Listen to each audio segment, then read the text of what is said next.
Values Education 7 Quarter 4 Lesson 1.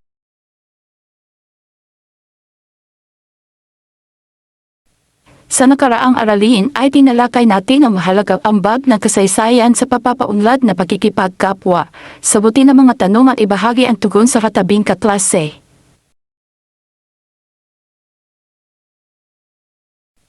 Sino ang itinuturing mo ng pambansang bayani o kilala Pilipino mula sa kasaysayan ng ating bansa na nagsilbing mabuting halimbawa sa aspekto ng pakikipagkapwa? Bakit mo siya nagustuhan? Ano ang ipinakita o ipinamalas niyang kabutihan sa kanyang kapwa? Bawat tao ay may taglay na katangian na natatani sa kanya. Sa susunod na aralin ay ating tatalakayin kung ano mga katangian ang nararapat na paunlarin ng tao para magampanan niya ang misyon na maisakatuparan ang kanyang mga tungkulin at makapaglingkod sa kapwa at bayan.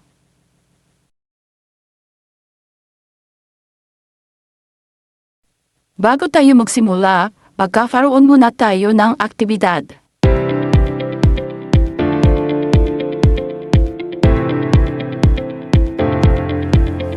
Sunod ay mga katanungan, ilagay ang mga kasagutan sa likod na papel na iyong ginamit, maging handa.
May dalawang larawan sa ibaba. Alin dito ang nagpapakita ng pagpapakatao?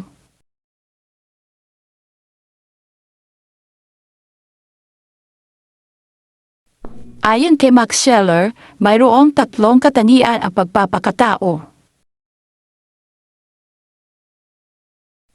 Una, may kamalayan sa sarili. Ang bawat tao ay may kakayahang magnilay sa kanyang sarili. Alam niya kung ano ang alam niya at ang hindi. May pagtanggap siya sa kung ano ang nais niyang gawin kung ang ayaw niyang gawin. Alam niya ang kanyang talento at hilig at alam din niya ang mga bagay na napilitan lamang siyang gawin.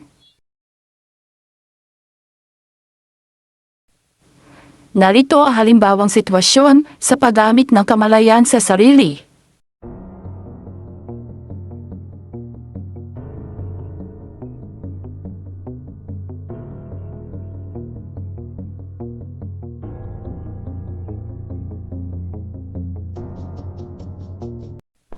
Sunod ang may kakayahang kumuha ng buod o esensya ng umiiral, may kakayahan ng bawat tao na bigyan ng kahulugan ng kanyang nakikita o nararanasan. Nakakagawa siya ng kontusyon mula sa mga pangyayari sa paligid. Nakikita rin niya ang esensya o halaga ng bawat bagay at ang layunin na pag-iral ito. Naunawaan din niya ang kaugnayan ng bawat isa dahil dito ay napapahalagahan niya ito at nakagamit sa mga gawain na kapaki-pakinabang. Narito ang halimbawang sitwasyon. Basahin.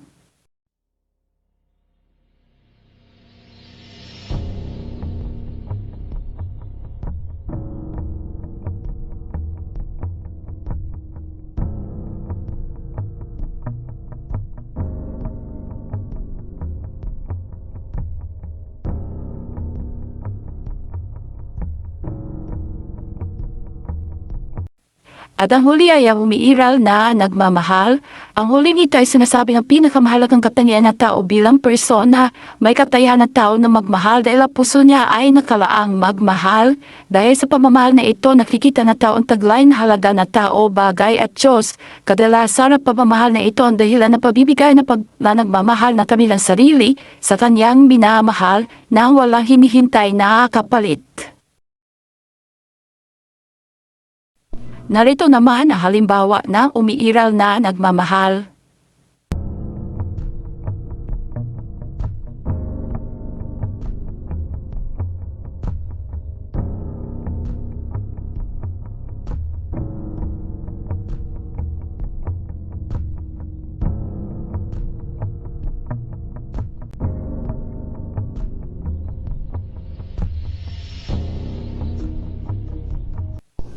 Naisa sa buhay mo ba ang tatlong katangian na pagpapakatao? Balikan ang iyong pang-araw-araw na karanasan at tukuyin ang mga panahon na isa sa buhay mo ang mga katangian ito.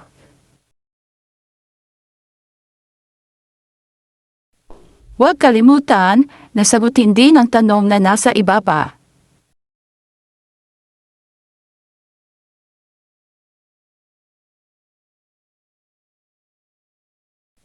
Ngayon alam mo na kung bakit mahalaga ang pagpapaunlad na pagkatao. Sumulat ang 5 aksyon na iyong gagawin para sa linong ito na makapagpapatibay ng iyong nasimulang pagpapaunlad ng sarili na nakatuon sa pagmamalasakit sa kapwa.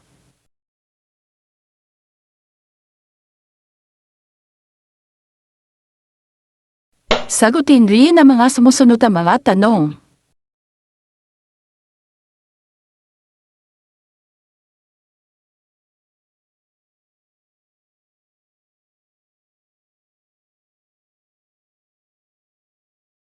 Pagpapaunlad na sariling pagkatao tungo sa pagsasakatuparan ng tungkulin sa bayan. Tayo ay magbasa, maaaring basahin lamang ng tahimik.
Magkakaroon naman tayo ng kanta Shuri.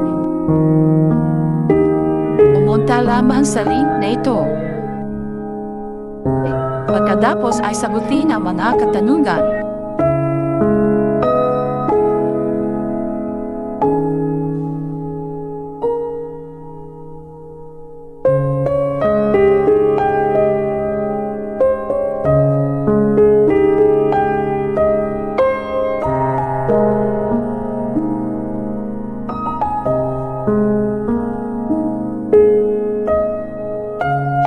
Pagkatao ko alay sa bayan ko.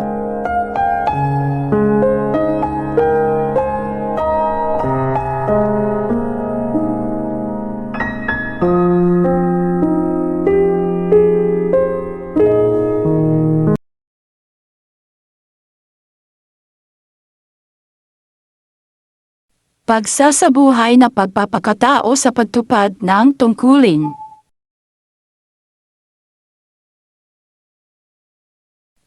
Pangunahing tungkulin ng kabataan, tungkulin mo para sa iyong sarili, tungkulin bilang anak, tungkulin bilang kapatid, tungkulin bilang mag-aaral, tungkulin sa pamayanan, tungkulin bilang mananampalataya.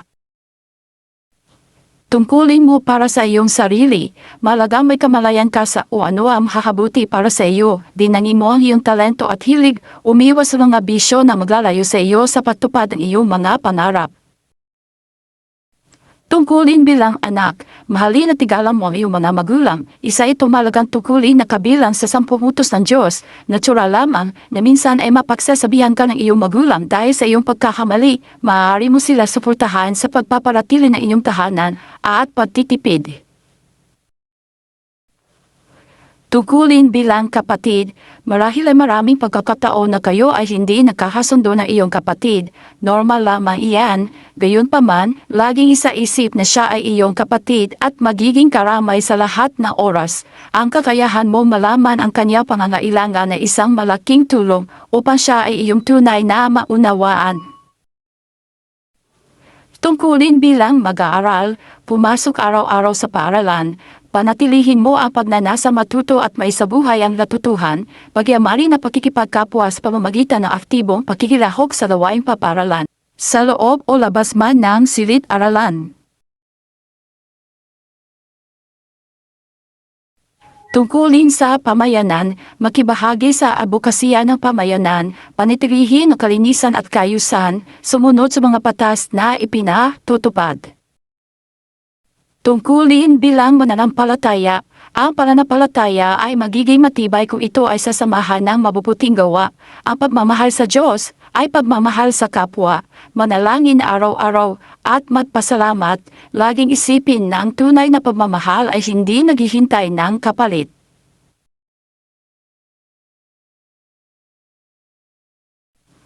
Manood ng kwentong gantimpala sa pagiging tapat. Tungkol ito kay Vincent na isang matapat na tao. Ang pagtupad niya sa kanyang tungkulin ay napapakita lamang ng kanyang mayamang pagkatao. Noong unang panahon, may isang matapat at masipag na pintor sa isang malayong bayan at ito ay si Vincent. Pinabubutihan ni Vincent ang pagpipinta sa mga pader, bahay, bangka at iba pa. Vincent, pwede mo ba agad pinturahan ang aking mga pako dahil may mga bisita ako na darating? Opo, sinimulan ko na po. Kaso sa ngayon, kalahati na muna ang ibayad ko, sa susunod na linggo na lang ang kalahati. Naiintindihan ko po kayo, tungkulin ko rin naman po ito. Si Vincent ay mahirap lamang, may mga gabi hindi siya kumakain at matutulog na lang. Gayunpaman, hindi siya naniningil ng labis, pagod pa sa trabaho sapat na sa kanya ang kinikita niya. Isang araw, may negosyante ang nagbabakasyon sa bayan kasama ang kanyang pamilya. Sakay ang mamahaling kotse na puno ng mga pagkain, mangha-mangha ang mga tao sa kanilang nakita. Kinabukasan, pinatawala negosyante si Vincent. Habang papunta si Vincent, nakasalubong niya si Tom, ang kanyang kaibigan. Hoy Vincent, saan ka pupunta? Tinawagan ako ng negosyante, may ipapagawa siya sa akin. Uy, pagkakataon mo na ito. Magdemand ka ng mataas na bayad, sobrang yaman nun. Naku, hindi tama yan, isa yang pandaraya. Hi, kaibigan kita Vincent, di ka mapapakain ng katapatan mo. Naiintindihan ko, kaibigan. Salamat sa iyong malasakit, pero kontento ako sa anumang ginikita ko. Nasa iyo na yan, Vincent, ikaw ang bahala. Nakarating na si Vincent sa bahay ng negosyante rito ay numanghap dahil sa sobrang gara. Vincent, kaya mo ba matapos ang mapite sa bangka ngayong araw? Opo, nasaan na po ang bangka at ako ay magsisimula na. Teka, di mo pa sinasabi sa akin magkano ibabayad? Kayo na po ang bahala. At si Vincent ay pumunta sa merkado para bumili ng intura. Nung magsimula na sana siya, nakita niya ang butas sa bangka. Naku, delikado ito. Dali-dali tinapatan ni Vincent ang butas. Nang natapos ni Vincent ang trabaho, pinuntahan siya ng negosyante. Aba, magaling Vincent. Ito ang bayad. Dumating na katiwala na bangka kinabukasan. Aba, napaaga ka atan dumating. Opo, dahil ayusin ko yung sira sa bangka. Anong sira? Nakasakay na ang pamilya ko ngayon. Pwede, may butas po iyon. Walang magawa ang Ginoo kundi umiyak. Bakit ka umiiyak? Naku, akala ko wala na ang pamilya ko. Napaisip ang gitsaka niya na intindihan. Agad pinatawag ang negosyante si Vincent. Vincent, kunin mo ito. Ito ang iyong gantimpala. Kantimpala? Kantimpala po saan? Gantimpala para sa mabuti at tapat mong gawa. Kompletuhin ang pamungusap.